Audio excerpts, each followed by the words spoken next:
अस्सलाम वालेकुम। Lecture 28 start करते हैं कैफ 1 FAR 1 का। थोड़ी सी हमने टेस्ट 3 की डिस्कशन करनी है और ज़्यादा हमने आज लेक्चर 28 करना है, ठीक है ना। टेस्ट 3 की वैसे तो मैंने प्लानिंग यही की थी कि मैं वो मुश्किल वाला जो पहला सवाल है वो भी सारा करवाना मैंने है, सारा क्लास के अंदर बोर्ड के ऊपर वाइट बोर्ड पे मैंने सॉल्व करना है, वो टेंशन न ले। आज नहीं किया, कर नहीं पाया, बस वो सवाल शुरू कर दिया रिवैल्यूएशन का और वो करते चले गए, उसमें मजा आता गया और करते चले गए। तो आधा मतलब 2 में से एक सवाल डिस्कस कर लेता हूं मैं, दूसरे के ऊपर एंड पे आपको थोड़ी सी बात मैं करके भेजूंगा और वो मैंने होमवर्क में दे दिया क्लास, पिछली क्लास को आपको भी होमवर्क में दूंगा। आप थोड़ा सा वो बात सुनने के बाद एक ट्राई घर पे बैठ के करेंगे, उसके बाद कल मैं आपको वो मुकम्मल सवाल क्लास के अंदर सॉल्व करवाऊंगा, एक एक चीज उसकी डिस्कस करूंगा। क्वेश्चन टफ था, बहुत टफ था। बहुत टफ नहीं होगा जब आप सोल्यूशन मेरे साथ मिलके करेंगे। आप कहेंगे ओह अच्छा है, हम यही सोच लेते, हम यही सोचते तो हम भी सही होते, हम भी पास कर लेते। देखें आप लोग ना चीज़ों को सतही नज़र से देखते हैं और बिल्कुल क्लास में जैसे हुआ सवाल है वैसा आ जाए तो आप कहते हैं हाँ बस ठीक है हमें ये आता है, वरना नहीं आता।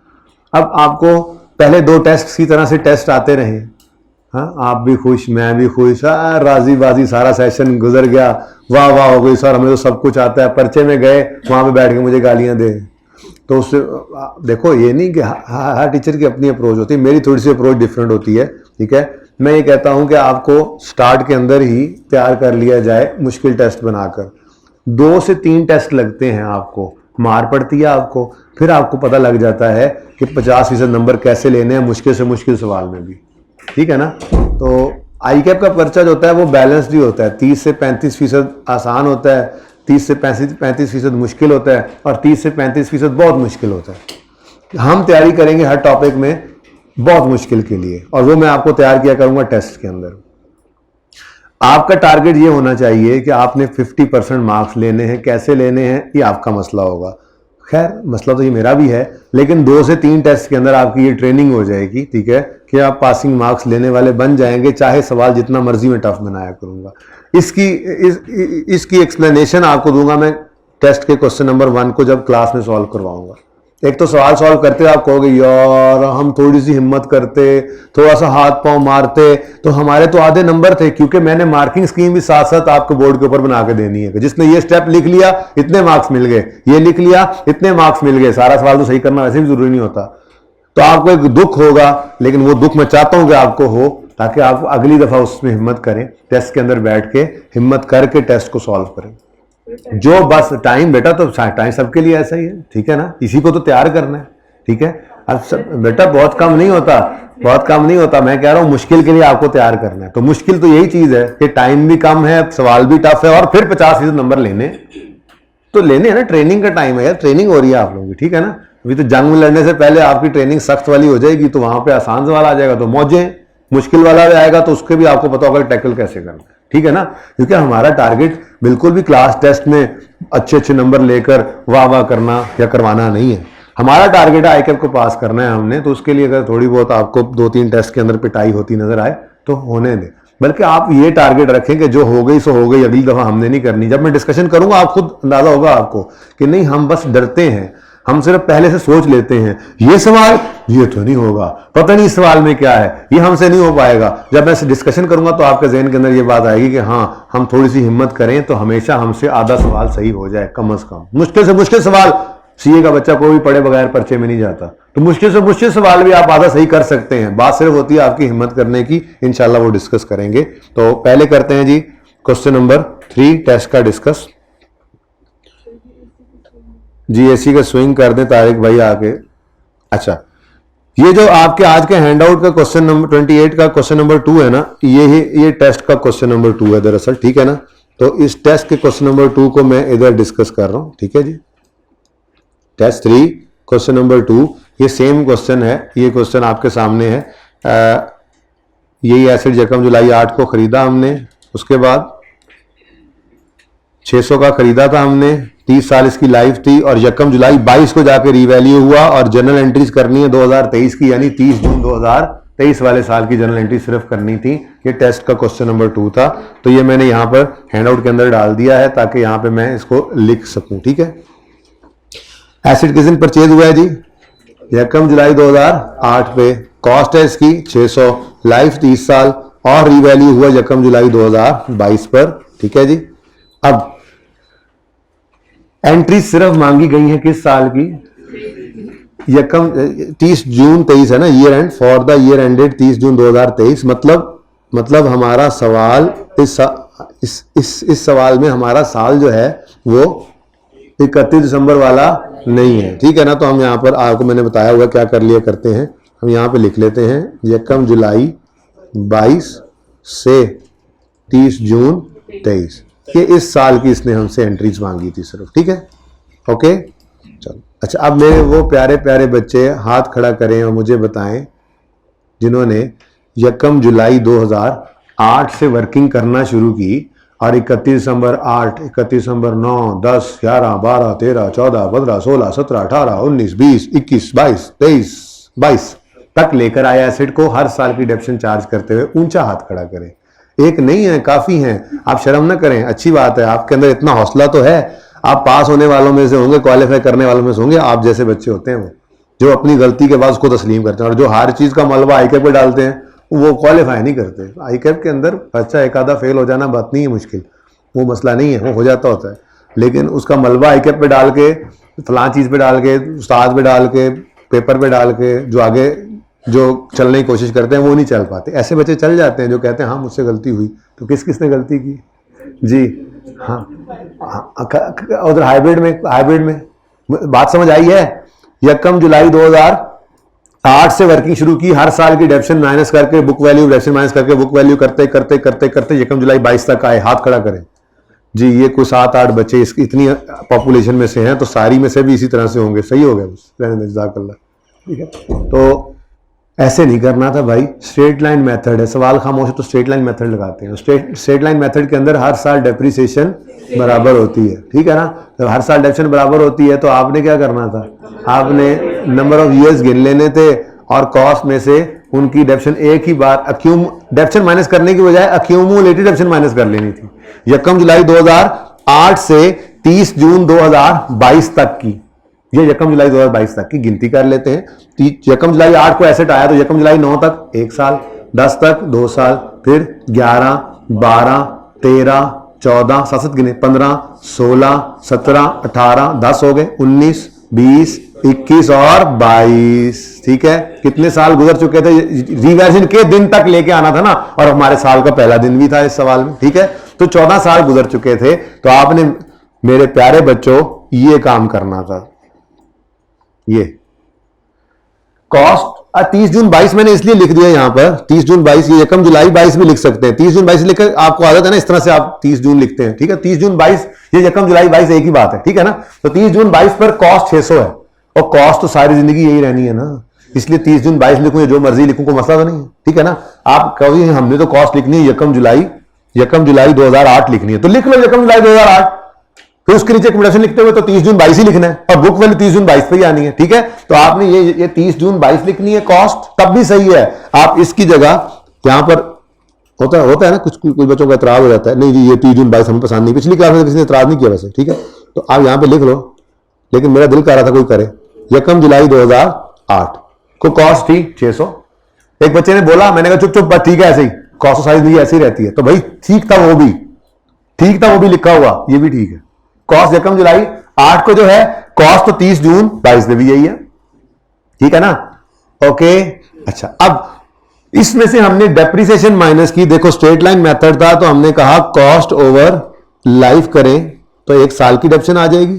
बोलो, cost divide by life, residual value नहीं है ना, कॉस्ट डिवाइड बाय लाइफ, 1 साल की डेप्रिसिएशन आ गई। और कितने साल गुजर चुके अभी गिने थे? 14, मल्टीप्लाई किया 14 से, 280 आ गई। 14 साल की डेप्रिसिएशन इकट्ठी, और हम एकदम से 1 जुलाई 8 से जंप करके 30 जून 2022 से पहुंच गए। बुक वैल्यू हमारे एसेट की आ रही है 320। ठीक हो गया, तो सही है। चले, उसके बाद अब हमारा साल शुरू हो गया।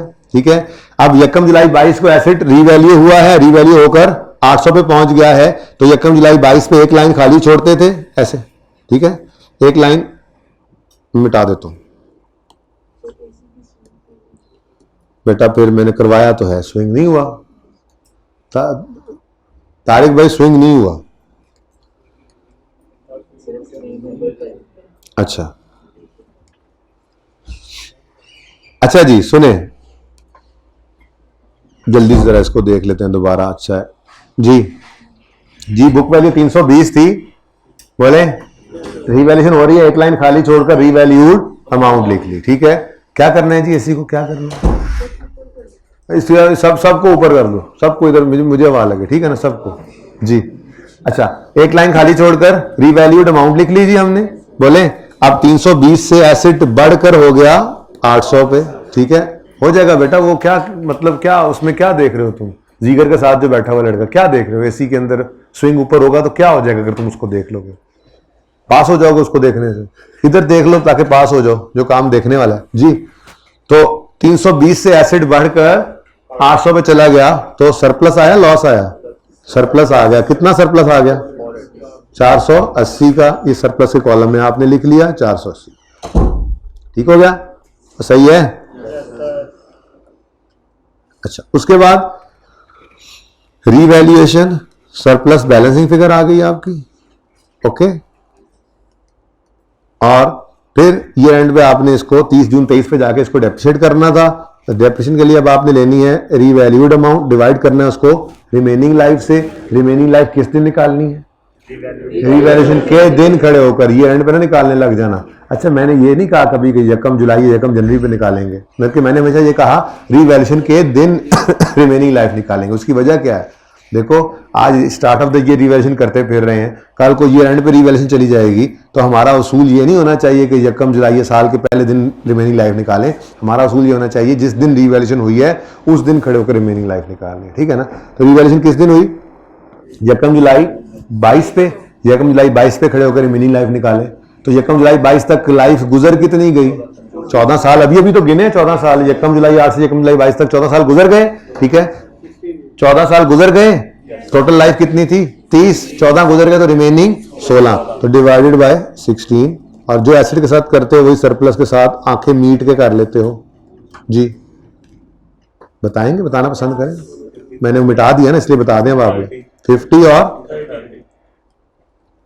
अब देखें ना, ऊपर वाली डेप्शन देखकर नहीं हमने लाइफ निकाली, इसीलिए मैंने कहा था डेप्शन देखकर रिमेनिंग लाइफ नहीं निकाला करनी है आपने। हमेशा आपने इस तरह से लाइफ निकालनी है ये डेट ऑफ रिवैल्यूएशन खड़े होकर, क्योंकि सवाल के अंदर कभी कभी हमें किसी भी मोड़ के ऊपर जिंदगी के एसेट की जिंदगी किसी भी मोड़ के ऊपर लाके खड़ा कर सकता है। उस वक्त फिर हम ऊपर डेप्शन देखकर नहीं रिमेनिंग लाइफ निकाल सकेंगे, तो हमें इस तरह से रिमेनिंग लाइफ निकालनी आनी चाहिए। ठीक है, और सही है। चले, तो 750 एसेट की बुक वैल्यू आ गई और 450 रिवैल्यूएशन सरप्लस की बुक वैल्यू आ गई। ठीक है, अब इधर देखें, हमने एंट्रीज जो शुरू करनी है ना वो इधर से आगे, वो तो सिर्फ बुक वैल्यू निकालने की जरूरत थी ताकि उसको कंपेयर करके मार्केट वैल्यू से सरप्लस निकाल सके। डेप्रिसिएशन 30 जून 22 तक जो होगी हमें उससे क्या लेना है ना, हमारे तो साल जो रिक्वायर्ड एंट्रीज हैं वो 30 जून 23 वाले साल की है, यानी यकम जुलाई 22 से 30 जून 23 तक। ठीक है ना?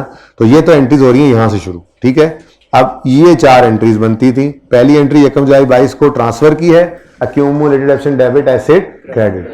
कितना डेप्सिट हो चुका है आज तक? सामने तो नजर आया 280 अभी तक अक्यूमुलेटेड एप्शन हमने ली। ठीक है, ट्रांसफर किया अक्यूमुलेटेड एप्शन को एसेट में, फिर सरप्लस है तो asset debit revaluation surplus credit के 480 से ईयर एंड पे 50 की डेप्रिसिएशन डेप्शन डेबिट अक्यूमुलेशन क्रेडिट और 30 रुपए ये क्या है, इंक्रीमेंटल डेप्रिसिएशन को ट्रांसफर किया रिटेन्ड अर्निंग्स।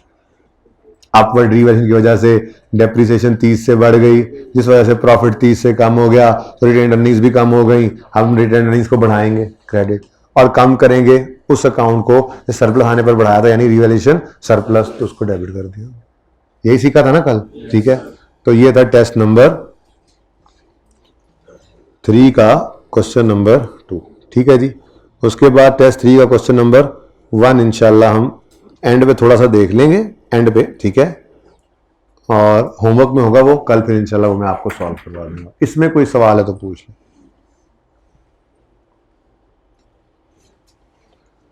नहीं है कोई सवाल?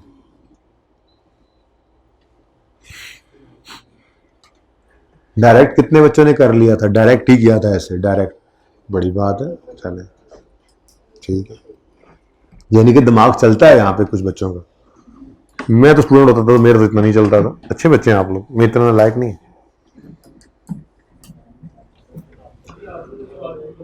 कौन सी बेटा?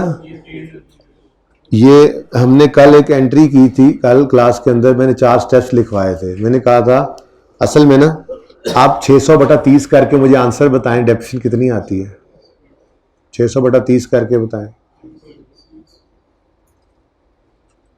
20 आती है। अगर एसिड रीवैल्यू ना हुआ तो डेप्रिसिएशन 20 रुपये हुआ करती थी। एसिड अपवर्ड रीवैल्यू हुआ तो डेप्शन 50 रुपये आने लग गई, डेप्शन 30 रुपये से बढ़ गई। लेकिन ये ऐसे नहीं करते होते कैलकुलेट, मैंने इसका शॉर्टकट बताया हुआ है, क्योंकि ऐसे हर जगह नहीं हो सकेगी कैलकुलेट। अभी आज एक सवाल करते हैं उसमें नहीं हो सकेगी कैलकुलेट, ठीक है ना? तो हर जगह कैलकुलेट नहीं हो सकती, तो इसलिए हमने एक शॉर्टकट ऐसा रखा हुआ है जो हर जगह ही लग जाता है, जुगाड़ है, ठीक है ना? अच्छा, तो बहरहाल 30 रुपये की डेप्शन इंक्रीमेंटल है, जिसको निकालने का तरीका हमने रखा हुआ है, सरप्लस को डिवाइड कर देते हैं, उसी रिमेनिंग लाइफ से 30 आ गया। अब अपवर्ड रिवर्जन की वजह से डेप्शन 30 रुपये से बढ़ गई, जिसका असर प्रॉफिट पे ये पड़ा, एक्सपेंस बढ़ा तो प्रॉफिट कम हो गया और रिटेन्ड अर्निंग्स भी कम हो गई। हमें इस पे कल एतराज उठा था, क्योंकि हम कहते थे प्रूडेंस ने गेन नहीं ले जाने दिया, तो ये भी फिर हम नहीं लेके जाएंगे, ठीक है ना? तो रिटेन्ड अर्निंग्स जो कम हो गई हैं, इसको एतराज दूर करने के लिए हमें बढ़ाना पड़ेगा। रिटेन्ड अर्निंग्स को बढ़ाना क्रेडिट नेचर की चीज है, क्रेडिट करके ही बढ़ाएंगे, ठीक है? और डेबिट कर देंगे उस अकाउंट को जिसे सरप्लस आने पर बढ़ाया था। तो सरप्लस आने पर तो हमने रिवैल्यू सरप्लस को बढ़ाया था, तो इसको क्या कर देंगे? डेबिट। तो ये एंट्री हमने की थी, revalue surplus debit, retained earnings credit. बल्कि हमने तो डाउनलोड वाले भी लिख लिया था, डाउनलोड वाले साल के अंदर डाउनलोड रिवैल्यू जब हो तो फिर डेप्शन जो शॉर्ट होती है उसकी कोई एंट्री करते ही नहीं है, क्रेडिट करते ही नहीं है, क्योंकि वो retained earnings debit, retained earnings credit है। तो ये क्या बात हुई फिर, ठीक है? यहां तक को मसला जी? चले, अच्छा जी, ये सवाल आज मैंने आपको करवाना है, ठीक है? इधर देखें, क्वेश्चन नंबर 1 मैंने आपको कल क्लास में करवाया था, ठीक है? क्लास में question number 2 same ditto copy ये था, इसलिए इसका कोई सलूशन आपको प्रोवाइड नहीं कर रहा मैं, ठीक है ना? इतने भी बच्चे ना बने अब आपको सिर्फ फिगर बदल दी जाए तो आप कहें जी ये क्या, हमें सवाल चेक करवा दें, ठीक है? ओके, होमवर्क का क्वेश्चन नंबर 1 जो है, इसके अंदर चेंज ये थी कि इसमें 2 साल बाद रिवैल्यूएशन हो रही थी, ठीक है? ये सवाल का सलूशन आपको देना चाहिए, लेकिन ये भी नहीं दे रहा। क्यों? क्योंकि आज की क्लास के अंदर पहला सवाल 2 साल बाद रिवैल्यूएशन वाला ही है।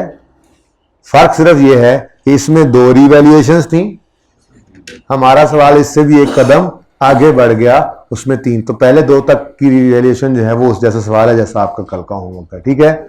बहरहाल मैंने टीओ कह दिया था होमवर्क वो सोल्यूशन बना देंगे, जरूरत नहीं है वैसे, लेकिन बना देंगे, आप उसको देख लेना, ठीक है? तसल्ली के लिए, वैसे जरूरत नहीं है। अच्छा, लेकिन ये क्वेश्चन बड़ा अहम था, ये question, cost of an asset, cost of N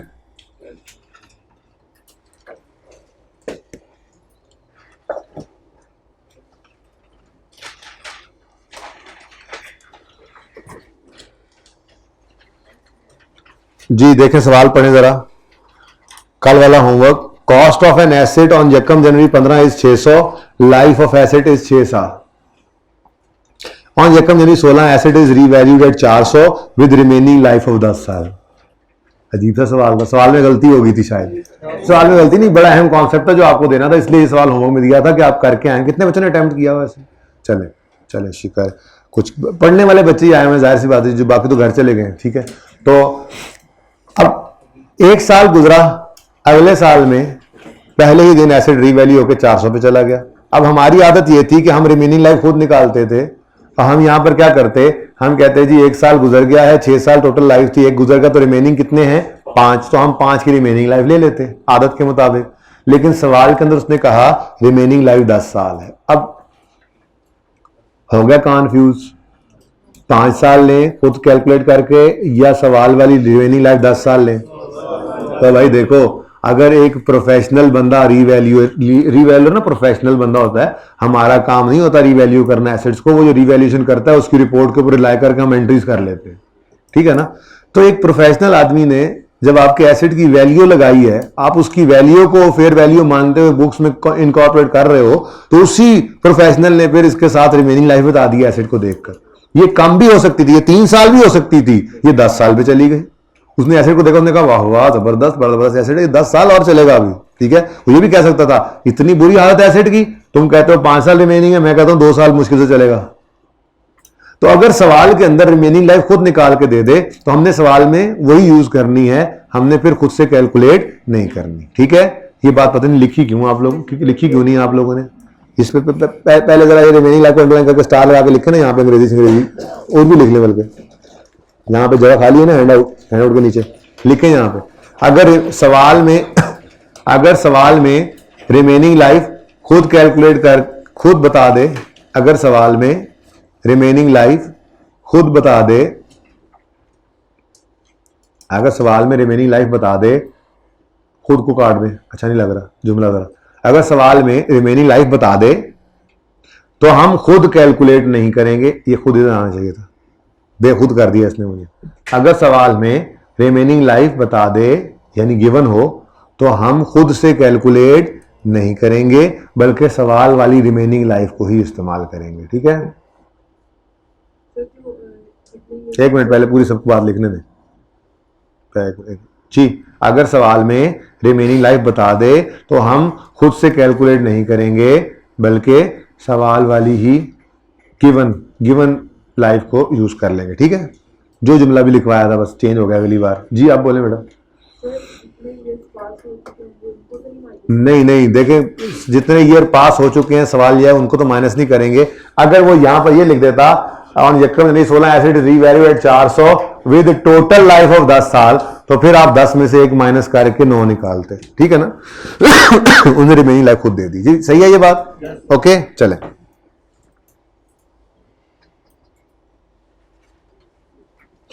चलें जी, इस सवाल को ट्राई तो किया ही होगा आप लोगों ने घर पे। ठीक है, तो इस सवाल का सॉल्यूशन ये है। ठीक है जी,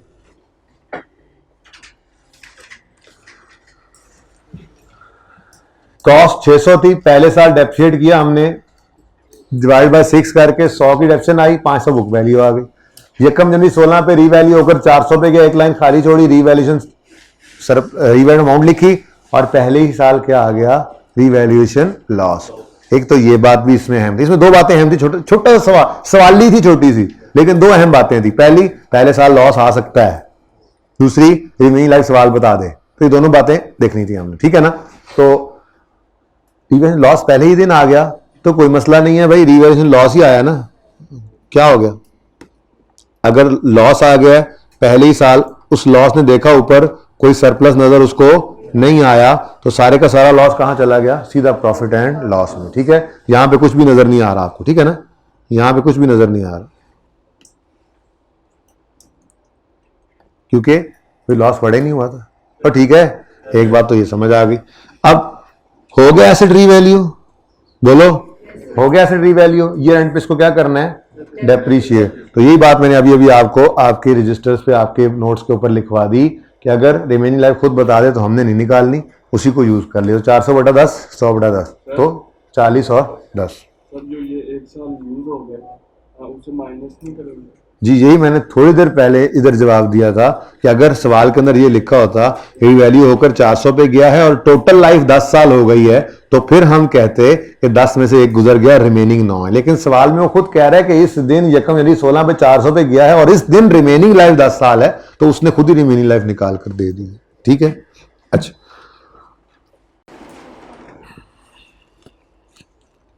बात क्या करने लगा था वो तो भूल गई है, चलो कोई बात नहीं, एंट्रीज कर लेते हैं, बात तो याद आ ही जाएगी, बात का क्या है। ठीक है, हाँ हाँ आगे याद, बात आगे याद।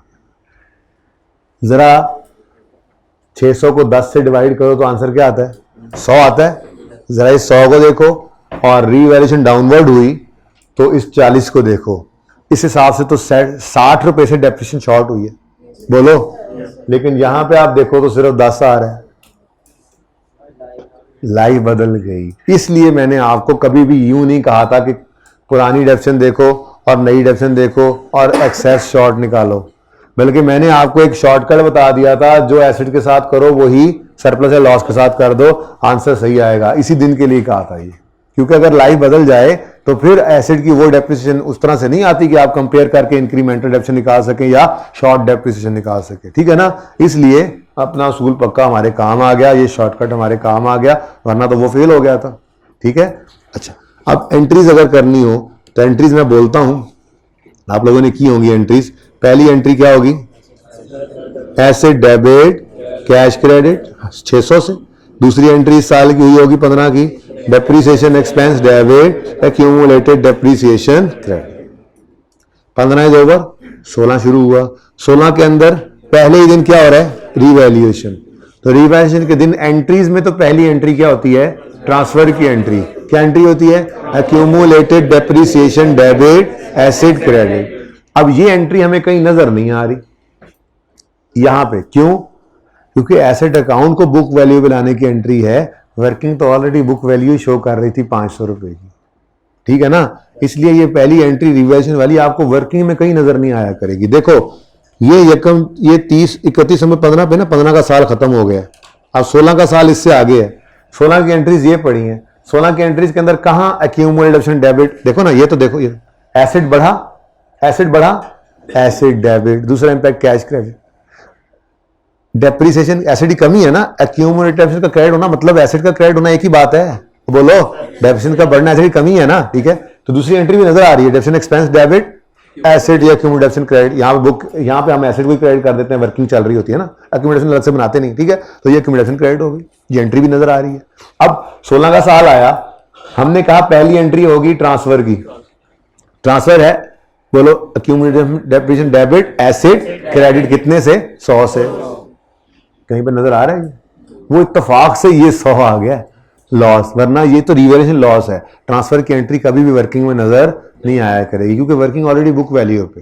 तो इसलिए जिस साल रिवैल्यूएशन होगी, अगर मैं वर्किंग से एंट्रीज देख के कर रहा हूंगा, तो पहली एंट्री को मैं इधर करके तो देखूंगा, वो पहली एंट्री किधर है, ये देखो 16 का साल शुरू हुआ, पहली एंट्री किस चीज की है, ट्रांसफर की। ट्रांसफर की एंट्री क्या है, एक्यूमुलेशन डेबिट एसेट क्रेडिट, वो सामने नजर आ गया। मतलब दिमाग के अंदर, दिमाग के अंदर एक्यूमुलेशन डेबिट एसेट क्रेडिट, और दूसरी एंट्री सरप्लस आया है, देखो देखो देखो, एसेट डेबिट रिवैल्यूएशन लॉ। ओह, एसेट डेबिट नहीं हो रहा, माइनस हो रहा है, लॉस है। तो देखो वैसे तो सही लिखा हुआ, लेकिन तरतीब डेबिट क्रेडिट बोलने की, मैंने 2 बिठा दिया और मैंने कहा लॉस हो गया, प्रॉफिट एंड लॉस डेबिट हो रहा है, तो पहले तो उसको बोलना पड़ेगा। तो हमारी दूसरी एंट्री होगी, इस साल की दूसरी entry, profit and loss account debit 100 से और एसेट क्रेडिट 100 से, ठीक है।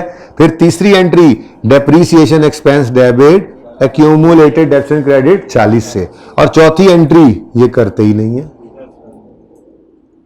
लॉस वाले साल में एंट्री नहीं करते। कल इसकी एंट्री नहीं की थी, आज खूब प्रैक्टिस करनी है इसकी, दिल खोल के प्रैक्टिस होगी इंशाल्लाह, टेंशन ना लें आप, ठीक है। सही है, ये बात समझ आ गई कि आपको नंबर 1 एंट्री नजर नहीं आ रही, हालांकि रिवैल्यूएशन के साल की नंबर 1 एंट्री ट्रांसफर की होती है, पर वर्किंग में नजर नहीं आया करी, क्योंकि वर्किंग ऑलरेडी बुक वैल्यू पड़ी होती है, ठीक है। और सही है, तो ये होमवर्क हमने क्वेश्चन नंबर 2 डिस्कस कर लिया, इसकी तस्वीर आप लोगों ने ले ली होगी मुझे पता है अब तक। तो आगे चलें, आज वाला सवाल ओपन कर लें जी, आज वाला हैंड आउट। आज क्वेश्चन नंबर 2 मैं ऑलरेडी डिस्कस कर चुका हूं, क्वेश्चन नंबर 1 अब डिस्कस करने लगे हम, और उम्मीद है इंशाल्लाह 1 घंटे से कम में ही ये हो जाएगा, ठीक है। 30 मिनट वैसे मेरा टारगेट है, लेकिन आप लोगों ने मुझे पता है 40 को मिनट लगा देने हैं इस पे जी। हैंड आउट नहीं मिला, मिल जाता है हैंड आउट, फिलहाल तो ये सामने हैंड आउट मौजूद है, ये 3rd रो में ला दें यार जी, सामने हैंड आउट मौजूद है। एसेट खरीदा 1 जनवरी 12 को, कॉस्ट थी 500, यूजफुल लाइफ है 20 साल, ठीक है। रिवैल्यूएशन डिटेल है, 12 चला, 13 चला, 14 में रिवैल्यू हुआ, 14 चला, 15 चला, 16 में रिवैल्यू हुआ, 16 चला, 17 चला, 18 में रिवैल्यू हुआ, यानी 2-2 साल बाद रिवैल्यूएशन हो रही है। होमवर्क में ये सवाल यहां तक था, एक स्टेप और आगे बढ़ा लिया तो होमवर्क भी कवर हो जाएगा, ये काम भी कर लेंगे। लेकिन पहले जरा फटाफट 31 दिसंबर 16 तक आप पहुंचे, पहली रिवैल्यूएशन तक, पहली रिवैल्यूएशन करें, और फिर उस रिवैल्यूएशन वाले साल की जनरल एंट्रीज भी करें। ये यहीं पर ही आप रखें आमिर भाई इसको, ठीक है। मैं जरा वहां पे जाके थोड़ी सी अपनी जगह सीधी कर लेता हूं।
कितनी देर में हो जाएगा जी? बातें कर रहे हैं बच्चे, कुछ बच्चे कितनी देर में कर लेंगे?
जी, कितने बच्चे वर्किंग कर चुके? अच्छा,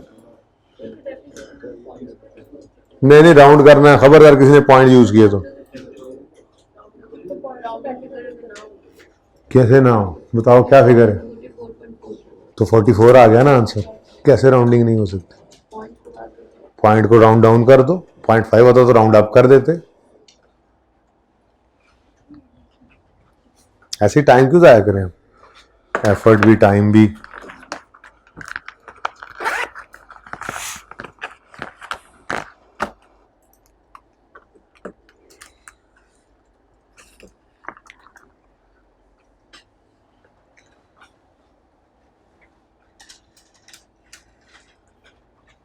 मैं तो कहता हूँ बस करें, मिल के करते हैं फिर अब। अच्छा, जल्दी से एंट्रीज कर दें फिर। ये जितनी स्पीड आप लोगों की इस काम में हो जाएगी ना, उतना ज़्यादा बेहतर है आपके लिए। वो जो अभी गिला कर रहे थे ना, टाइम ही बड़ा कम था टेस्ट के अंदर, वो ये इसीलिए तेज तेज सवाल करवाता हूँ। घर पे जो है ना होमवर्क, आप लोग ये जो टेक लगा के, एक तकिया कमर के पीछे, एक तकिया टांगों के नीचे, साथ में चाय का कप, एक तरफ मोबाइल, दूसरी तरफ दोस्त टांगों वाली साइड पे, एक एडजस्टमेंट की, एक चाय की चुस्की ली, एक मैसेज देखा, दोस्त साथ गपशप लगाई, अगली एडजस्टमेंट की। तो जब इस तरह की आदत होगी सवाल करने की होमवर्क में, तो टेस्ट के अंदर भी वो लेंथी लगेगा। अपने आप को तेज़ करें, दिमाग को तेज़ी से काम करने की आदत डालें। होमवर्क का सवाल भी मार्क्स लिखे होते हैं नॉर्मली सवाल के साथ, वरना मैं कोशिश करूंगा लिख दिया करूंगा। मार्क्स इंटू 1.8 करके आप स्टॉप वॉच लगा के हर सवाल सॉल्व किया करें, ठीक है?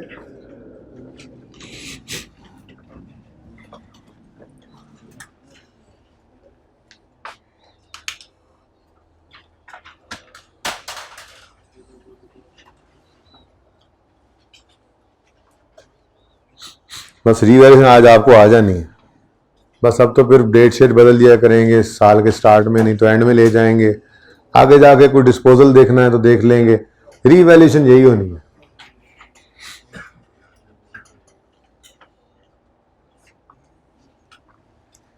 जी बच्चों, काइंडली अलाउ मी। चल, एक साल रह गया, जल्दी कर।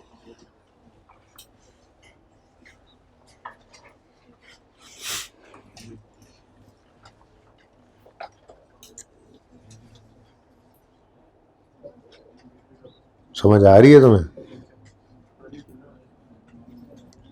टेस्ट पास हो जाएगा तुम्हारा। हाँ, अच्छा, दूसरा जो है वो किया था, उसको अटेम्प्ट किया था, उसमें हाथ पांव मारे थे, उसमें भी पास हो जाओ। अब देख लेना, जिसने हाथ पांव मारे सवाल के अंदर, फिगर जो समझ आई लिखते रहे, जो समझ आई करते रहे अपनी तरफ से।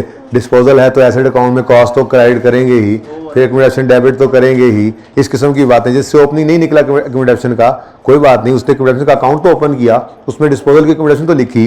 जिसने ये जो हाथ पांव मारता रहा ना, वो 16 में से कम 10 नंबर ले उड़ेगा।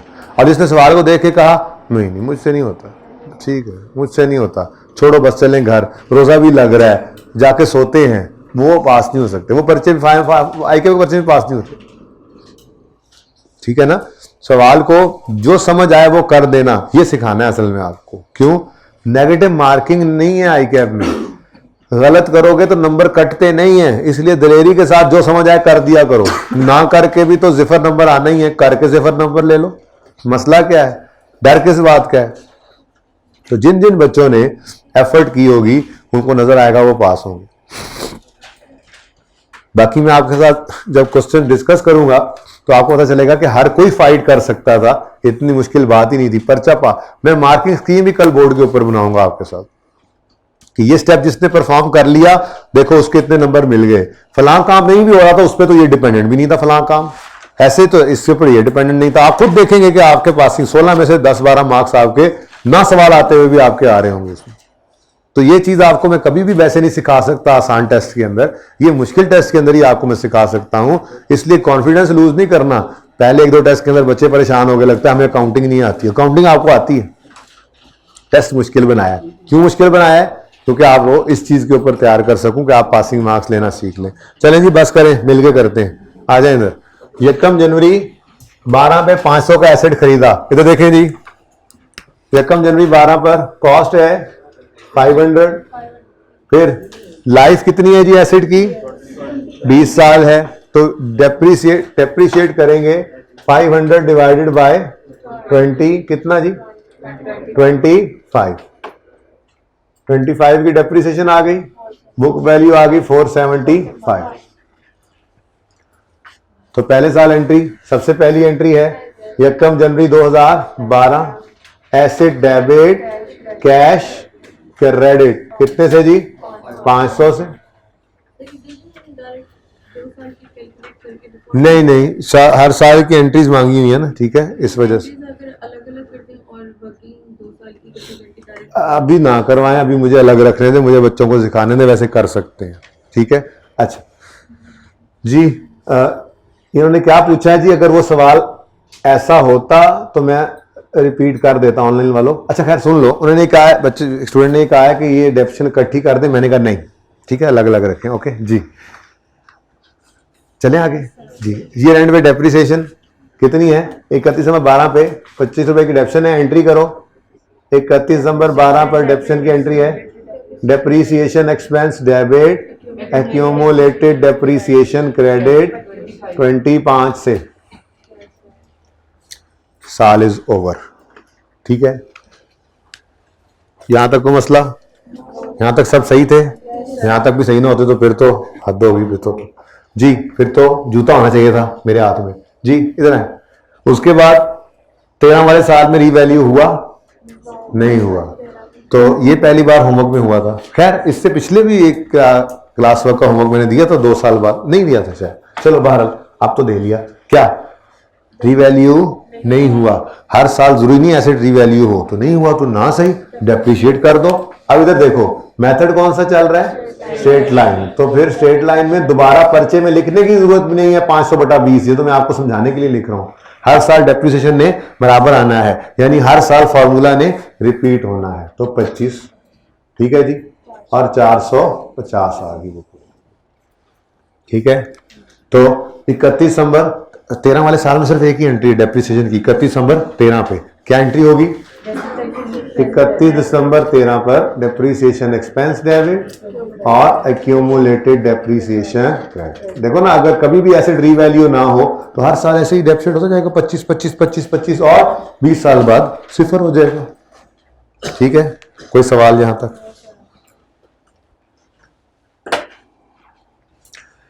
पिछली क्लास में एक बच्चे ने सवाल पूछ लिया था, आपने से किसी ने पूछा, चले मैं आपके साथ भी शेयर कर देता हूं। उन्होंने कहा सर इसको हम 475/19 करें तब भी तो यही आंसर आता है। बिल्कुल ऐसे ही है, बिल्कुल ऐसे ही है, क्योंकि स्ट्रेट लाइन मेथड के अंदर आप ओरिजिनल कॉस्ट को डिवाइड बाय ओरिजिनल लाइफ करें या बुक वैल्यू को डिवाइड बाय रिमेनिंग लाइफ करें, आंसर सेम आता है। लेकिन ऐसी कोई बात मैंने पिछले 10 सेकंड में आपसे की है? नहीं की। क्यों? अभी वो मौका नहीं आया। एक वक्त आएगा जब ये बात मैं दोबारा करूंगा कि स्ट्रेट लाइन मेथड में कॉस्ट डिवाइड बाय लाइफ करो या WDV divide by remaining life करो, आंसर सेम आता है। वो जहां पे उस कॉन्सेप्ट को जरूरत यूज करने की जरूरत होगी तब मैं एक छोटी सी एग्जांपल से दोबारा समझाऊंगा भी सही है बात, ठीक है ना। फिलहाल इस बात को ऐसे हमने नहीं सोचना। उसकी वजह पता है क्या है? इस वक्त मैं आपको ये पक्का करवाना चाह रहा हूं कि रीवैल्यूएशन के बाद आपने रीवैल्यूड अमाउंट को रिमेनिंग लाइफ पे डेबिट करना होता है, ठीक है। अब अगर आपने हर साल में बुक रिमेनिंग लाइफ किया तो फिर आप तो फर्क ही नहीं तलाश कर सकेंगे ना, आपका कॉन्सेप्ट पक्का नहीं हो सकेगा। इसलिए जो कॉन्सेप्ट है पहले उसको पक्का करें। वो काम हो जाता है, मैंने माना वो काम। भाई ये गूंज ज्यादा आ रही है हमें, गूंज ज्यादा है।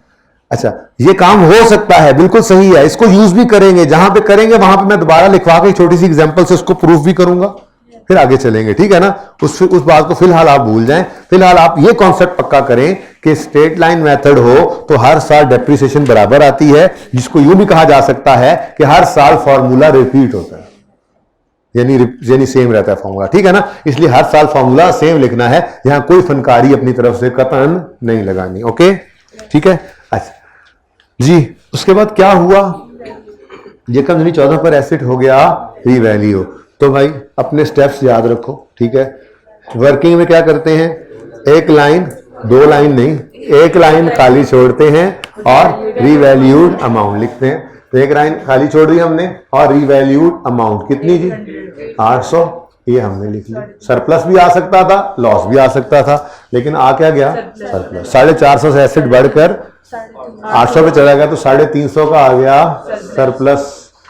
बैलेंसिंग फिगर आ गई जी रीवैल्यूएशन सरप्लस, ठीक है जी। बैलेंसिंग, इसको आपने लिख दिया जी सरप्लस है, सरप्लस वाले कॉलम में लिख दिया 350, ठीक है। चाहो तो पूरे साल की पूरे साल की एंट्रीज मुकम्मल कर लो, एक बार वर्किंग करके इकट्ठी कर दो। चाहो तो रीवैल्यूएशन की एंट्रीज यहां पे कर दो, मैं रीवैल्यूएशन की एंट्रीज यहां पे करवा देता हूं आपको, ठीक है। तो भाई रीवैल्यूएशन हुई है तो रीवैल्यूएशन के दिन वर्किंग में तो जो करना था वो कर लिया, एक लाइन खाली छोड़ी, रीवैल्यूड अमाउंट लिखी, सरप्लस लॉस निकल आया, बैलेंसिंग, ठीक है। जनरल एंट्रीज में क्या करते होते हैं रीवैल्यूएशन के दिन?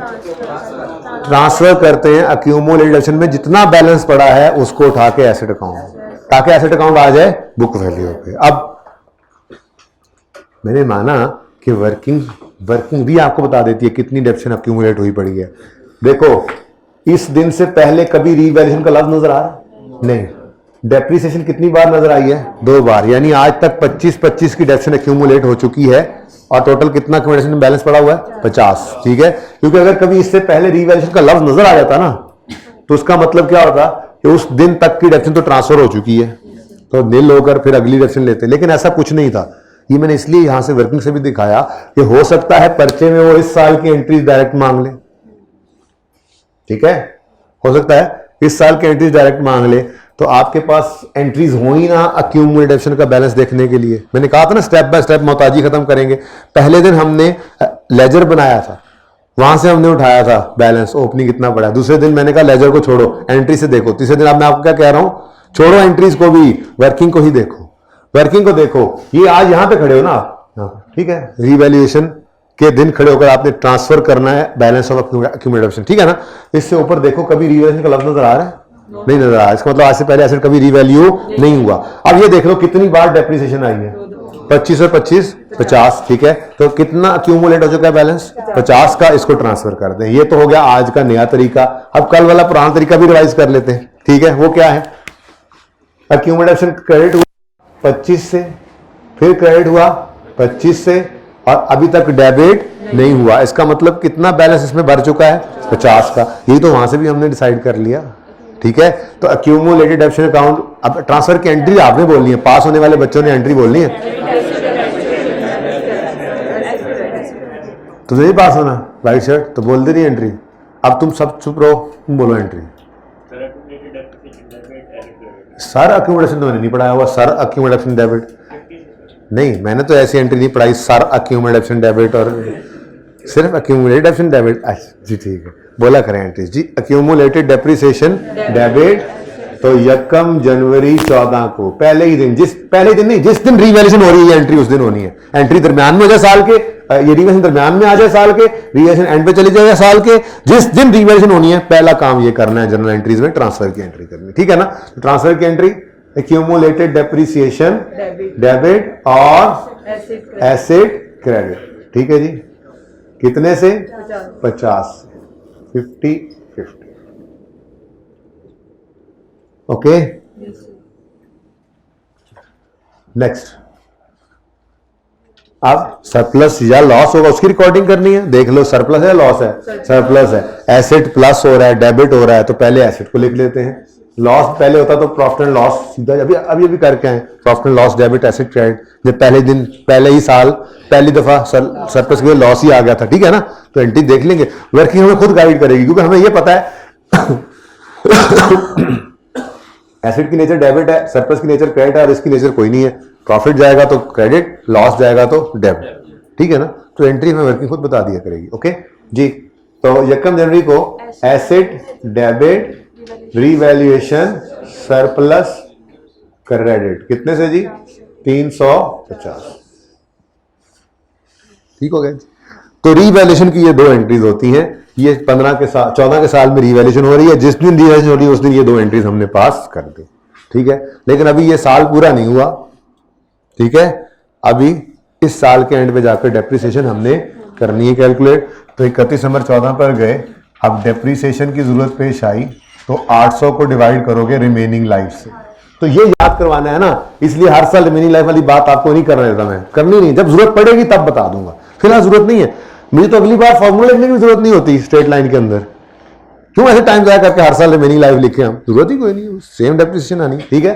तो 800 इस दिन खड़े होकर रिमेनिंग लाइफ निकालेंगे। तो यकम जनवरी 12 को एसेट खरीदा था, 31 दिसंबर 14 तक लेके आए लाइफ कैलकुलेट करने के लिए।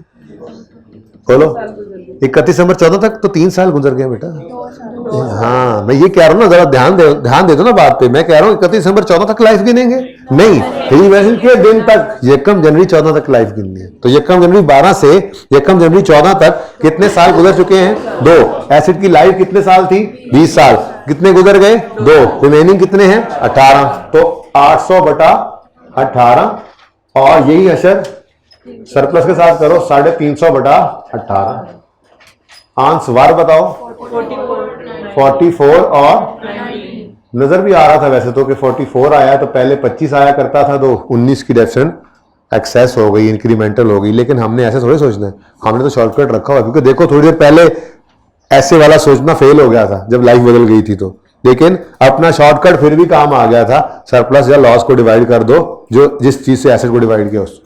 असल में ना हमारा मकसद क्या है, अगर ये सरप्लस आ गया है तो जैसे जैसे ये एसेट खत्म हो वैसे वैसे ये सरप्लस भी खत्म होता चला जाए। ये ना हो एक दिन एसेट खत्म हो जाए और सरप्लस फिर भी पड़ा हो, ऐसा नहीं करते हम, साथ साथ दोनों चीजों को खत्म कर रहे होते हैं, ठीक है ना। ये भी एक ऑब्जेक्टिव होता है इस एंट्री का। बहरहाल छोड़ें इस बात को, लॉजिक्स तो कई सारी हैं, वो आहिस्ता आहिस्ता अनफोल्ड करेंगे। फिलहाल जो समझ आता जा रहा है उसको जरा काबू तो कर लें एक बार जी। तो बुक वैल्यू आ गई 756 और 331। हाँ जी। तो 31 दिसंबर 14 पर डेप्रिसिएशन की एंट्री बोलेंगे पास होने वाले बच्चे। डेप्रिसिएशन एक्सपेंस डेबिट और एक्यूमुलेटेड डेप्रिसिएशन क्रेडिट 44 से। और चूंकि एसेट अपवर्ड रीवैल्यू हुआ है, डेप्रिसिएशन 19 से बढ़ी है, जिस वजह से प्रॉफिट कम हुआ है, रिटेन अर्निंग्स कम हुई हैं, हमें इसमें तकलीफ है, एतराज है, हम रिटेन अर्निंग्स को बढ़ाएंगे यानी क्रेडिट करेंगे और रिवेन्यू सरप्लस को कम कर लेंगे यानी डेबिट करेंगे। इसके पीछे जो साइंस है वो भी किसी दिन समझा दूंगा, लेकिन फिलहाल जैसे याद करवाया है, पर्चा पास इससे हो जाता है। जितनी बात की है ना, फिलहाल पर्चा तो पास कर लेना, पर्चा पास हो जाता है, लॉजिक्स तो इंशाल्लाह आती रहेंगी, तो सारी जिंदगी पड़ी है उसके लिए। बता दूंगा वैसे 1-2 दिन के अंदर कि दरअसल डीप डाउन जाकर सोचे तो ये एंट्री क्या करती है, ये एंट्री क्यों कर रहे होते हैं। लेकिन फिलहाल एंट्री हो रही है, एंट्री याद हो गई है, पर्चे में एंट्री करोगे पास हो जाओगे, तो फिर अक्सर मकसद तो पूरा कर लें पहले, ठीक है। तो दूसरी एंट्री क्या बनी जी, 31 दिसंबर 14 पर रीवैल्यूएशन सरप्लस डेबिट और रिटेन्ड अर्निंग्स क्रेडिट 19। ठीक है जी। यहां तक कोई मसला है तो पूछ ले। यहां तक कहा था ना आने का, या 16 तक जाने का कह दिया था आपको? अच्छा चलो, जहां तक सब सही आए थे, चलो इंशाल्लाह आगे भी सही गए होंगे। चलें आगे। अब 14 का साल गुजर गया, 15 में कोई रीवैल्यू हो रहा है? ऐसे नहीं हो रहा। रीवैल्यू नहीं हो रहा तो बस कुछ भी नहीं करेंगे? नहीं, कुछ तो फिर भी करना है, इस्तेमाल तो हो रहा है, डेप्रिसिएट तो करेंगे, ठीक है। तो 31 दिसंबर 15 पर आए। अब इधर देखो मेथड स्ट्रेट लाइन है, सबकी तवज्जो चाहिए, मेथड स्ट्रेट लाइन है मतलब डेप्रिसिएशन सेम होगी या यूं कह लें फॉर्मूला रिपीट होगा, इसलिए मैं दूसरी तरफ जाने नहीं दे रहा था आपको, ठीक है ना। अगर आइंदा कभी भी रिवैल्यूएशन ना हो तो अगले 18 साल यही फॉर्मूला लगता रहेगा, अगले 18 साल 44 और 19 माइनस होता रहेगा और 18 साल के बाद ये दोनों चीजें सिफर हो जाएंगी क्योंकि रेजिडुअल वैल्यू तो थी नहीं, ठीक है। अब इधर देखो, ये देखो दोबारा पर्चे में इसको लिखने की भी जरूरत नहीं है आपको, लेकिन चूंकि मैं तो आज कुछ सिखा रहा हूं ना, एक चीज ध्यान में बिठा रहा हूं, इसलिए मैं दोबारा ये बात लिख रहा हूं, फॉर्मूला दोबारा लिख रहा हूं। आपको लिखने की जरूरत नहीं है क्योंकि यहां पे क्या करना है 44 और 19 अखा मीट के, अखा मतलब आंखें बंद करके ही लिख देना है। क्यों स्ट्रेट लाइन मेथड जो है हर साल एक्शन में बराबर जो होना है, लेकिन चलो अभी सीखने वाला दिन है ना, इसलिए मैं यहां पे फॉर्मूला दोबारा लिख रहा हूं 800 डिवाइडेड बाय 18 और 350 बटा 18। हर साल की एंट्रीज में डिफरेंट कलर से कर रहा हूं ताकि आपको अलग अलग नजर आती रहे, ठीक है जी। कितना 712 312। हाँ भाई जिगर, रिवैल्यूएशन रिवाइज की तुमने FAR 2 में अभी तक की है? नहीं, लेकिन करनी पड़ेगी। और पता है FAR 2 के अंदर इसके आगे 2 कॉलम और पड़ जाएंगे। FAR 2 का बच्चा ऐसे ही मेरे पास बैठा हुआ आज AC की ठंडी हवा लेने के लिए, कहते सर ऑडिट की क्लास नहीं बैठ जाओ, तो मैंने कहा उससे पूछ लेना, बस उसको बता दे, बल्कि पूछना ले उसको बता दे कि इसमें 2 कॉलम और ऐड होंगे, टैक्स चेक्स आएगा, बड़े मजे आएंगे, लेकिन आपके लेवल तक इतनी ही अकाउंटिंग है, 3 ही कॉलम है FAR 1 के अंदर, ठीक है। टैक्स का ट्रीटमेंट FAR 2 में पढ़ेंगे, लेकिन यहां तक सेम यही चीज रहेगी, इससे आगे तो कहने का मतलब ये कि हर चीज अच्छे अच्छे पढ़नी है आपने, आगे यूज होती है। ओके जी, ओके। तो 31 दिसंबर 15 वाले साल में अब जरा ध्यान से देखिएगा प्लीज, पहली एंट्री दूसरी एंट्री नहीं हुई, क्यों? 15 के साल में रीवैल्यूएशन नहीं हुई और ये रीवैल्यूएशन की 2 एंट्रीज थी, इसलिए ये इस साल में नजर नहीं आ रही, ठीक है। लेकिन ऐसे डेप्रिशिएट तो हुआ, तो 31 दिसंबर 15 पर बोले depreciation expense debit, accumulated डेप्शन credit 44 से, ठीक है जी। और 31 दिसंबर 15 पर दूसरी एंट्री भी लाजमी होगी जी, रिवैल्यूएशन सरप्लस डेबिट और रिटेन्ड अर्निंग्स क्रेडिट, कितने से जी? 19 से, ठीक है। कोई मसला?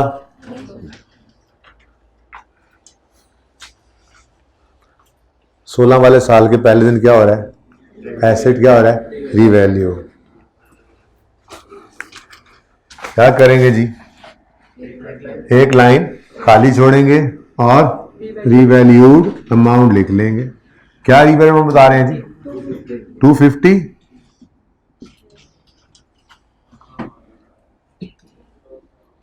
जी, तो लॉस आ गया कितना? 462 का लॉस आ गया। ब्लू भी ब्लैक ही हो गया। 450 का लॉस आ गया, कोई बात नहीं, लॉस आ गया तो क्या हुआ? तो हो गया हुआ।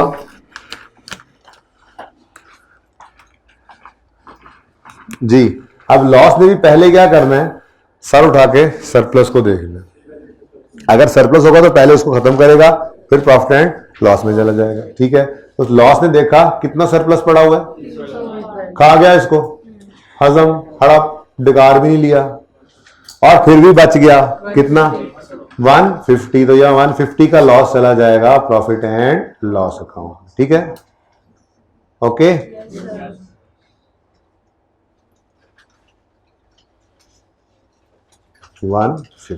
नेगेटिव। लो भाई, पहले रिवैल्यूएशन की एंट्री कर लेते हैं, ठीक है। हाँ भाई, रिवैल्यूएशन के दिन वर्किंग में तो एक लाइन छोड़कर आपने रीवैल्यूड अमाउंट लिख ली, गेन लॉस निकल आया। जर्नल एंट्रीज में पहला काम क्या करते हैं? ट्रांसफर का, और ट्रांसफर करते हैं अकोमोडेशन का जितना बैलेंस पड़ा हो। मैं कह रहा हूं एंट्रीज की मोहताजी छोड़ो, जरा यहां से पहले चेक कर लें। अगर ये रिवैल्यूएशन हो रही है इस दिन, ठीक है, ओहो रिवैल्यूएशन लॉस नहीं लिखा, रिवैल्यूएशन लॉस जी, देखें भाई साहब, इधर रिवैल्यूएशन हो रही है, तो इससे पहले देखें कोई रिवैल्यूएशन का लफ्ज नजर आ रहा है? ये नजर आया। इसका मतलब इससे पहले वाली तो पहले ही एलिमिनेट हो गई होगी, सिफर हो गई होगी। इसके बाद इन दोनों रिवैल्यूएशन के दरमियान देखो कितनी दफा डेप्रिसिएशन आई, कितनी कितनी आई है। तो 44 और 44 कितनी, 84। तो डायरेक्ट भी देखना आना चाहिए, क्योंकि हो सकता है सवाल में वो हमें इस साल की एंट्रीज पे लाकर खड़ा कर दे, तो फिर हम ये एंट्रीज करके पहले एक्यूमुलेशन को थोड़ी ढूंढते रहेंगे। तो वर्किंग से ढूंढना आना चाहिए हमें, ठीक है ना। तो ये रिवैल्यूएशन पे खड़े हैं और देखा पहले कोई रिवैल्यूएशन हुई है, अगर हुई है तो उस दिन तक की डेप्रिसिएशन तो ट्रांसफर हो गई होगी, उस दिन नील हो गया होगा बैलेंस। तो फिर डेप्रिसिएशन अक्यूमुलेटेड डेप्रिसिएशन के अकाउंट के अंदर कितनी डेप्रिसिएशन पड़ी होगी इकट्ठी होकर इस रिवैल्यूएशन से इस रिवैल्यूएशन के दरमियान वाले अरसे की, वो है 2 साल की डेप्रिसिएशन 44 और 44 यानी 88, ठीक है 88। बहरहाल ये तो नया तरीका था, जरा पुराना वाला भी कर लेते हैं।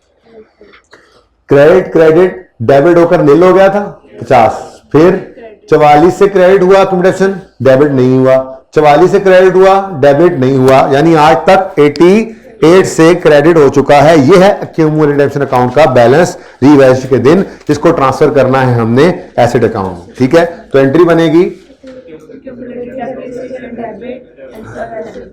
खैर थोड़ी सी गुंजाइश, चलो बन ही जाएगा काम जी।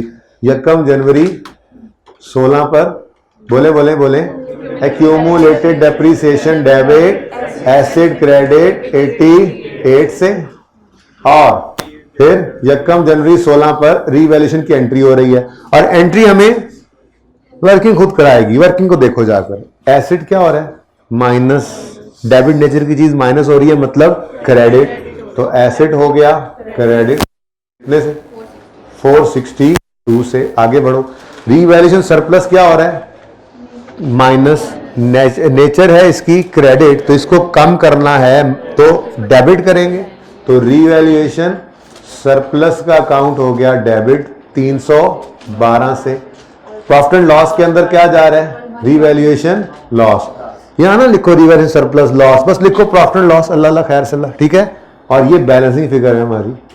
यहां तक कल हमने सवाल किया, वैसे 150 यहां तक सवाल कर लिया था कल हमने। बस जो है वो 2 साल रिवैल्यूएशन की बजाय 1 साल के बाद रिवैल्यूएशन थी, ठीक है ना, और कोई फर्क नहीं था जी। आप रिपीट करें, मैं नहीं करूंगा।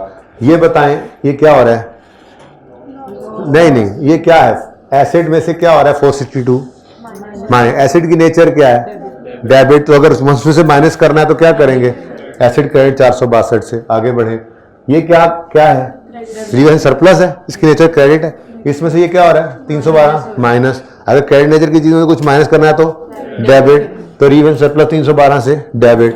प्रॉफिट एंड लॉस अकाउंट में लॉस जा रहा है माइनस साइन के साथ, तो लॉस तो याद करो, डिस्पोजल की एंट्री में भी लॉस जब आता था तो वो डेबिट साइड पे आता था, तो 150 डेबिट, ठीक है। अच्छा जी, अब ईयर एंड आया कि नहीं आया, ईयर एंड आया तो आप डेप्रिशिएट करेंगे। अब डेप्रिशिएट करेंगे आप 250 को, और रिमेनिंग लाइफ किस दिन निकालोगे, इधर पहले इधर निकाली थी, लेटेस्ट रिवैल्यूएशन के दिन, अभी जो रिवैल्यूएशन हुई है इस दिन खड़े होकर रिमेनिंग लाइफ निकालनी है, ठीक है।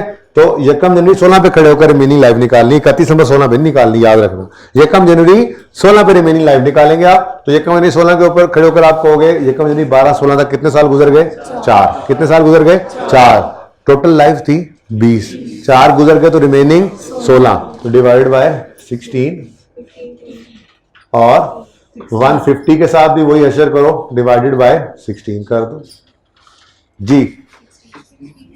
16 आ गई, और 0.9 9 प्लस 9 कर दें, प्लस 9 ही करेंगे ना, उसको कम करना है तो बुक वैल्यू क्या आ गई जी, एसिड की बुक वैल्यू क्या आ गई 234, और ये लॉस जो बच गया है 141 नेगेटिव, ठीक है 141 नेगेटिव। ये प्लस 9 करना क्यों, अगर एंट्री नहीं करनी तो इसकी एंट्री नहीं करते क्यों है देखता हूं टाइम बच गया तो आज प्रूव कर लेंगे इसको, ठीक है।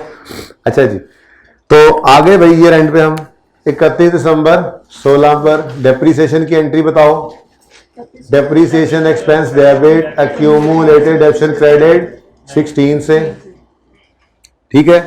अब डेप्रिसिएशन वो जब एसेट रिवैल्यू नहीं होता था तो डेप्रिसिएशन 25 की होती थी, आज रीवैल्यूएशन डाउनवर्ड हुई तो डेप्रिसिएशन 16 की आ गई, तो 9 रुपए से डेप्रिसिएशन शॉर्ट चार्ज हुई, कम हुई, इस वजह से प्रॉफिट 9 से बढ़ गया और रिटेन्ड अर्निंग्स भी बढ़ गई। हमें इस पे एतराज है, रिटेन्ड अर्निंग्स को करेंगे कम यानी डेबिट, और बढ़ाएंगे उस अकाउंट को जिसे लॉस आने पर हिट किया था यानी रिटेन्ड अर्निंग्स को बढ़ा लेंगे यानी क्रेडिट। तो retained earnings debit, retained earnings credit, ये एंट्री तो करनी नहीं। आज के बाद तो मैं ये इतनी तकरीर बोला भी नहीं करूंगा, ठीक है, बल्कि आज के बाद उसूल की बात याद रख लो।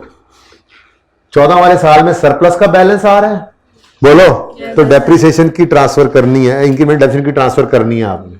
19 की एंट्री हुई, फिर सरप्लस का बैलेंस है, फिर आपने 19 की एंट्री की और सरप्लस का बैलेंस हो गया 0 और अब से आने लग गया लॉस का बैलेंस, तो +9 की एंट्री नहीं हो रही। देख लो 14 के साल में सरप्लस का बैलेंस आ रहा है 350, तो 19 की एंट्री की आपने, 331 का बैलेंस फिर सरप्लस का आ रहा था।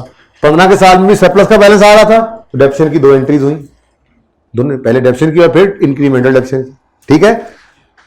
16 के साल में आए तो रीवैल्यूएशन सरप्लस का बैलेंस हो गया नील और रीवैल्यूएशन लॉस आना शुरू हो गया।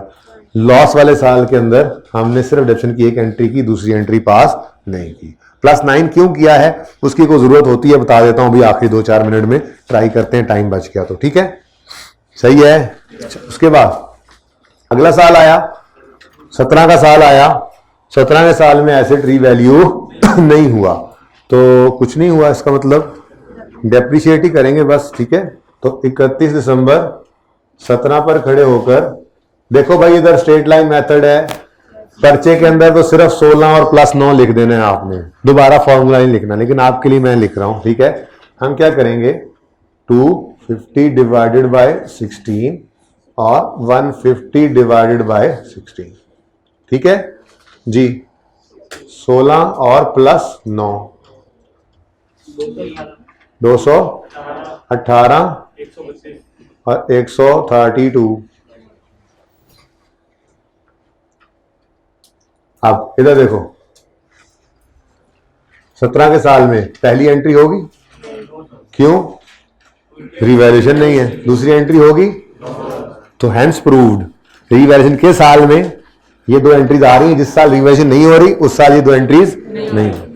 अब अगर कल को ये एंड रिवैल्यूएशन वाला सवाल आ जाए तो क्या होगा, ये एंट्री साल के एंड में आने लग जाएंगी, बस और कुछ भी नहीं होना। जिस साल में रिवैल्यूएशन होगी एंट्रीज होंगी, जिस साल में रिवैल्यूएशन नहीं होगी एंट्रीज नहीं हुआ करेंगी। बहरहाल छोड़े इस बात को, मैंने जो बात की रेलेवेंट थी।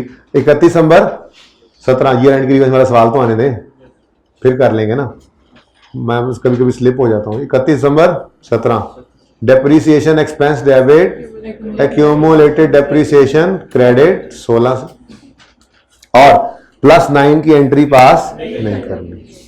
जिस बात में आके मैं ब्लू ही कर गया, कलर चेंज करना था ना, नहीं किया, चलो 16-17 ठीक है जी, कोई नहीं, हो जाता है कभी कभी।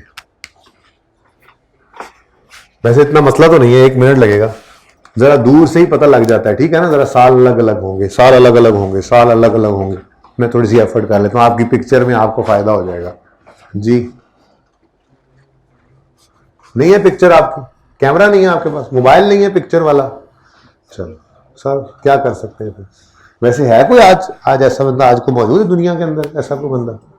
अच्छा है, बहुत सारे हैं। 31 दिसंबर 17 डेप्रिसिएशन वही 250 डिवाइडेड बाय 16 और 150 डिवाइडेड बाय 16। साल बदला पर डेप्रिसिएशन न बदली, क्योंकि स्ट्रेट लाइन मेथड है और कोई चेंज वेंज आ भी नहीं रहा। अगर कभी कोई और चेंज ना आए अगले 16 साल तो यही फॉर्मूला चलता रहेगा, ठीक। इसलिए फॉर्मूला लिख के आपको बार बार बता दूं। तो 16 और +9 क्या बताया था जी आपने आंसर, बुक वैल्यू 218,132 था शायद नेगेटिव, ठीक है। ये बीवी आ गई जी 31 दिसंबर 17 पर। नेक्स्ट, ये एंट्रीज की बात हो रही है, तो रेड एंट्रीज है ना, red entries, red ants, okay ji. पहली 2 एंट्रीज करेंगे, पहली 2 एंट्रीज नहीं होनी क्योंकि रिवैल्यूएशन 17 में नहीं हो रही, ठीक है। 31 दिसंबर 17 पर जाकर डेप्रिसिएशन की एंट्री करोगे, depreciation expense debit accumulated depreciation credit 16 से, और दूसरी एंट्री नहीं होगी। तो कंक्लूड हो गई हमारी ये बात, कंक्लूड हो गई कि जिस साल में सरप्लस का बैलेंस नजर आया करेगा, आपकी डेप्रिसिएशन की दो एंट्रीज हुआ करेंगी। पहली डेप्शन एक्सपेंस डेबिट एक्यूमुलेटेड डेप्शन क्रेडिट, और दूसरी revaluation surplus debit retained earnings credit. ऐसे ही है, देख लो आप अपनी एंट्रीज में, सारी एंट्रीज इसलिए आमने सामने की हुई है मैंने रिवैल्यूएशन शुरू होने के बाद। ठीक है, जगह ही बड़ी कम है यार, एंट्रीज पूरी आ ही जाएंगी। चलो जी, तो जिस साल में सरप्लस का बैलेंस नजर आ रहा है, आपको वर्किंग के अंदर देखें डेप्रिसिएशन की भी दो एंट्रीज नजर आ रही हैं, पहली डेप्शन की, दूसरी ट्रांसफर की, डेप्शन की ट्रांसफर की। और जिस साल से लॉस का बैलेंस आना शुरू हुआ तो डेप्शन की सिर्फ एक एंट्री नजर आ रही है और दूसरी एंट्री हम नहीं कर रहे। ठीक है, तो ये कहीं लिख लेना घर पे जाके, आज उसूल की बात है। ठीक है, जाके याद रहे आपको कि इस साल में सरप्लस का बैलेंस नजर आया करेगा, उस साल हम डेप्शन की दो एंट्रीज करेंगे, और इस साल लॉस का बैलेंस आया करेगा, उस साल डेप्शन की एक एंट्री करेंगे। घर जाके लिखना। अच्छा जी, 18 में क्या हुआ भाई, साल के पहले दिन एसेट रीवैल्यू हो गया। तो क्या करेंगे वर्किंग में, एक लाइन छोड़ देंगे खाली और लिख देंगे रीवैल्यूड अमाउंट। जी कितनी है रीवैल्यूड अमाउंट, सुभान अल्लाह, फिर से गेन आ गया, वक्त वापस आ गया, हमने देखा जी 382 का रीवैल्यूएशन सरप्लस आ गया। अब ये देखें, परेशान होने की कोई जरूरत नहीं है, वही उसूल है पुराने, सरप्लस आ गया, फिर सरप्लस आ गया है, तो क्या करेगा, देखेगा पहले को लॉस तो नहीं पड़ा। ठीक है, लॉस पड़ा है, पहले उसको जाके रिवर्स करेगा, खा जाएगा 132 पॉजिटिव, यहां पे लॉस का बैलेंस हो जाएगा 0, बच कितना गया, ये 250 का रीवैल्यूएशन सरप्लस अब आ जाएगा, हमारी किताबों में नजर आना शुरू हो जाएगा इस दिन। ठीक है, समझ गए। चलो तो फिर 1 जनवरी 18 पर इधर देखो, क्या एंट्री करोगे, पहली ट्रांसफर की, वर्किंग से जरा सीखते हैं। ये रिवैल्यूएशन हुई है, इससे पहले देखो कोई रिवैल्यूएशन नजर आ रही है, ये हुई है, यानी इस दिन तक की तो सारी डिडक्शन क्या होगी ट्रांसफर। ठीक है, एलिमिनेट होकर निल हो गई होगी। अब इस दिन से लेकर इस दिन के दरमियान जितनी डिडक्शन है, सिर्फ वो क्यूमुलेटेड डिडक्शन अकाउंट के अंदर पड़ी होगी, और वो है 16 और 16 32, तो 32 की डिडक्शन को ट्रांसफर करना है। ये तो मुश्किल वाला तरीका है, अब आसान वाला भी देख लें। 25 क्रेडिट हुआ, डेबिट होकर निल, 44 क्रेडिट हुआ, डेबिट होकर निल, फिर 16 और 16 क्रेडिट हुआ, ये अभी तक डेबिट नहीं हुआ, तो 32 का क्रेडिट हो चुका है, एक्यूमुलेशन में इकट्ठा हो चुका है, इसको ट्रांसफर कर दो, यही देखकर आए वहां से। ठीक है, तो accumulated depreciation debit asset credit कितने से जी, 32 से। ठीक है, और अगली एंट्री होती है लॉस या सरप्लस के रिकॉर्ड करने की, बोलो, तो वो हमें ना हमारी वर्किंग खुद करा देती होती है बड़ी सहूलत से, हम नहीं सोचते, एंट्री याद थोड़ी करेंगे हम तो वर्किंग से देख के करेंगे, मैंने आज तक जिंदगी में कभी याद नहीं की, आप भी नहीं याद करेंगे। ठीक है, एंट्री देखेंगे वर्किंग से। देखो एसेट 382 से बढ़ रहा है, एसेट का बढ़ना डेबिट, तो एसेट डेबिट कितने से जी, 382 से, ये 2 लिखने की कोशिश किया, 382। ठीक है, नेक्स्ट 250 से रीवैल्यूएशन सरप्लस बढ़ रहा है, नेचर इसकी क्या है, क्रेडिट, तो क्रेडिट नेचर की चीज बढ़े तो क्रेडिट, कितने से, 250 से। सही है जी। प्रॉफिट एंड लॉस अकाउंट में पॉजिटिव यानी गेन, असल में रिवर्सल ऑफ लॉस है, गेन इसको कहेंगे नहीं, बहरहाल 132 से प्रॉफिट एंड लॉस क्या हो रहा है, क्रेडिट। क्या हो रहा है जी, प्रॉफिट एंड लॉस। देखो ना, जब माइनस आया था तो प्रॉफिट एंड लॉस डेबिट हुआ था, आज प्लस आया तो प्रॉफिट एंड लॉस क्रेडिट हो रहा है जी, 132।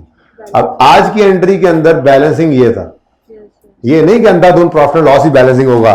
देखो ना, देखो 382 का सरप्लस आया, पहले उसने लॉस को खाया, जो बचा वो रीवैल्यूएशन सरप्लस में गया, तो बैलेंस रीवैल्यूएशन सरप्लस में गया। ठीक है ना, ओके, समझ गए। तो फिर ईयर एंड पर डेप्रिसिएशन भी कर ही दोगे, मुझे पता है। हाँ जी, 600 को डिवाइड करोगे, रिमेनिंग लाइफ इधर 1 जनवरी 18 पे खड़े होकर निकालोगे, तो 1 जनवरी 12 से 18 तक 6 साल गुजर गए, 20 में से 6 गए, बाकी 14, तो 600/14 और 250/14, आंसर बता दो 43 और 18। बुक वैल्यू बता दो। चलो 557 सवाल खत्म हो गया जी बस। और 232 ये बुक वैल्यू है। बस सवाल को रोक दें अब, ठीक है। तो 43 की डेप्रिसिएशन 31 नंबर 18 पर एंट्री बोलेंगे। Depreciation expense debit accumulated depreciation credit कितने से 43 से, ठीक है जी। और सरप्लस का बैलेंस नजर आने लग गया है, मुबारक हो। डेप्शन की दूसरी एंट्री भी होगी जी, कौन सी?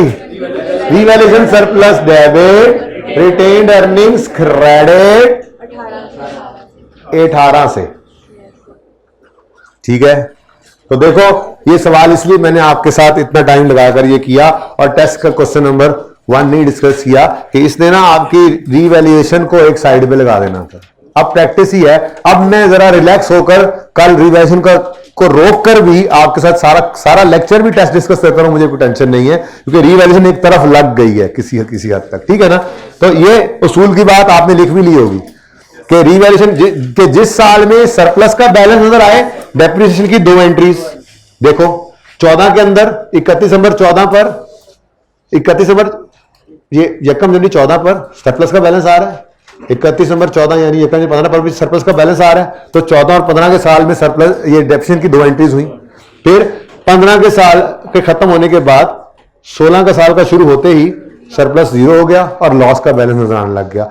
अब 16 और 17 के साल में रिवैल्यूएशन लॉस का बैलेंस नजर आया, तो 16 और 17 के साल में डेप्शन की 1 एंट्री हुई, ठीक है। फिर 18 के साल में दोबारा से लॉस खत्म होकर सरप्लस का बैलेंस नजर आने लग गया, तो फिर से डेप्शन की 2 एंट्रीज हुई, ठीक है। तो अपने पास लिख लें जिस साल में सरप्लस का रिवैल्यूएशन सरप्लस का बैलेंस नजर आएगा, डेप्रिसिएशन की 2 एंट्रीज हुआ करेंगी। और जिस साल में लॉस का बैलेंस नजर आएगा तो डेप्रिसिएशन की 1 एंट्री हुआ करेगी, ठीक है। क्या वकास ये ना अच्छी तस्वीर यहां से ले लेना। ये मैं ना वो जो +9 की एंट्री क्यों नहीं करते ये कल प्रूव करूंगा। तो इस वर्किंग को ना यहां तस्वीर बना के ना तस्वीर से, या आमिर भाई आप बना दें कोई अच्छी सी तस्वीर ऐसे ना एंड पे। सिर्फ मुझे इस वर्किंग की तस्वीर चाहिए, ये इसकी ऐसे जूम इन हो कि मैं वो तस्वीर यहां खोलूं ना प्रोजेक्टर पे तो नजर आ जाए कल, ताकि मैं उसको यूज करके जो समझाना है वो समझा लूं, ठीक है। ओके अच्छा जी सुने। अब आखिरी बात क्या है ये सुन लें। टेस्ट नंबर एक तो ये देख लें, ये शहजाद टेक्सटाइल पास पेपर का सवाल है। अब आपका होमवर्क यानी आप रिवैल्यूएशन में पास पेपर का सवाल करने के काबिल हो चुके, ठीक है। यहां पर 3 रिवैल्यूएशंस हैं, साल के पहले दिन है। बस मसला क्या है, मैंने आज सवाल कराया यकम जनवरी से 31 दिसंबर वाला, ये सवाल है यकम जुलाई से 30 जून वाला। यहां पे आपका हाजमा खराब हो जाता है, ठीक है। तो आपने थोड़ा हाजमा दुरुस्त रखने की कोशिश करनी है, ध्यान से जरा डेट्स को देखकर ये सवाल करना है, हो जाएगा। एक होमवर्क ये हो गया, ठीक है जी। और भी है बताता हूं अभी होमवर्क, ये तो लाजमी होमवर्क था ना। उसके बाद ये दोनों सवाल मैंने आपको करवा दिए हैं, ठीक है। लेकिन आपने साथ में ये क्वेश्चन नंबर 2 मैं करवा चुका हूं, ये चिंटू ट्रांसलाइंस क्वेश्चन नंबर 1 ये आपने होमवर्क करके आना है। अब इसके अंदर करना क्या है जरा ये देख लें। ये मैंने आपका यहां पर बल्कि कर लिया था कॉपी डिस्कस करने के लिए जी। ये आपका होमवर्क है दूसरा, ठीक है ना आज का। अच्छा देखें यकम मई 14 पर ओपनिंग बैलेंस है, वो भी हंस रहे हैं, जैसे 2 वाले बैठे हैं ना वो भी हंस रहे हैं, क्योंकि पहला टेस्ट उनको भी ऐसा ही लगा था कि हम तो लुट गए, बर्बाद हो गए। 2 बच्चे आए बैठे हैं अगली क्लास पढ़ने के लिए ना, पहले आ गए थे तो ठंडी हवा में आके बैठ गए, ठीक है ना। ये इत्तेफाक से मेरे स्टूडेंट्स हैं, इनकी भी हंसी निकली है इस सवाल को देखकर। अब इस सवाल को देखते हैं तो कहते हैं ये भी कोई सवाल है, लेकिन जिस दिन पहली दफा इनको ये टेस्ट में आया था उस दिन इनके भी वही हालात थे जो आज आप महसूस कर रहे हैं। क्यों भाई ऐसे ही था, ऐसे लगता था कि अकाउंटिंग हमें आ ही नहीं सकती है, ऐसा लगता था कि ये तो बहुत मुश्किल टेस्ट है, हमसे कभी होंगे ही नहीं, टेस्ट पास हो ही नहीं सकता। ये बच्चे के कमेंट्स हैं आपके सामने बैठे, क्या कह रहे हो आप, कभी पास हो ही नहीं सकता। 2 से 3 टेस्ट गुजरने के बाद 50% तक पहुंचने लग गए। और फिर इस चीज ने टेस्ट के अंदर कोशिश करते करते पर्चे के अंदर इनको फायदा दे दिया, क्योंकि पर्चे के अंदर सारे सवाल ऐसे थोड़े ही होते हैं कि मुश्किल ही हो, कुछ मुश्किल कुछ आसान होते हैं। आसान ऐसे हो जाते हैं, मुश्किल की तैयारी वैसे की होती है, ठीक है ना। तो इसलिए हिम्मत करनी है, थोड़ी सी डरना नहीं है। 2 से 3 टेस्ट के अंदर इंशाल्लाह आप लोगों की ट्यूनिंग हो जाएगी, सॉफ्टवेयर अपडेट हो जाएगा, उसके बाद फिर आपको मसला नहीं होगा। अब इस सवाल के अंदर करना क्या है, जाते जाते सुन ले, क्योंकि अभी सरदनान ने छाती मार लेनी है, ठीक है। देखिएगा, 1 मई 14 पर ये एसेट, लॉरीज एसेट है, व्हीकल है, उसके ओपनिंग बैलेंस का ब्रेकअप है। कहता है जी 3 लॉरियां हैं हमारे पास, अभी सर ने नहीं छाती मारी, तुम लोग देख लो मुड़ के। 3 लॉरियां हैं, बहादुर 1, क्रॉस 2, ड्रीम 3, इनकी कॉस्ट इतनी है, डेट ऑफ परचेज ये है, टोटल 68,000 है। मतलब एसेट अकाउंट का जो ओपनिंग बैलेंस आना है ना, व्हीकल लॉरीज अकाउंट का, ठीक है, वो ओपनिंग एसेट अकाउंट इधर 68 आना है, ये उसका ब्रेकअप दिया हुआ था, ठीक है, डन। उसके बाद सवाल के अंदर अक्यूमुलेटेड एसेट का बैलेंस मिसिंग था, लेकिन रिक्वायरमेंट में उसने कहा था अक्यूमुलेशन का अकाउंट भी बनाना है, तो कोई मसला नहीं था। कॉस्ट गिवन है, डेट ऑफ परचेज गिवन है, तो पकड़ लो, हर कॉस्ट को डेबिट करो 1 जुलाई 11 से 1 मई 14 तक, इस दिन तक की डेबिट निकालो, इस तरह से दूसरी की, इस तरह से तीसरी की, ये सबकी अक्यूमुलेशन निकल आनी चाहिए 1 मई को। ट्राई करने वाली बात है। मसला ये था कि स्ट्रेट लाइन मेथड था और हर एक एसेट की रेजिडुअल वैल्यू भी थी 1 मिलियन, ठीक है। तो आपने हर एक को डेबिट करते हुए -1000 करके cost minus residual value into rate या ओवर लाइफ करना था, ठीक है। ये सारा सवाल मैंने आपको करवाना है, ठीक है, लेकिन आपने इस सवाल को खूब अच्छे से ट्राई करके आना है, ओके, सही है। तो इंशाल्लाह कल ये सवाल करेंगे, फिर रिवेरिएशन करेंगे, जिंदगी रही तो कल मिलेंगे। अल्लाह हाफिज।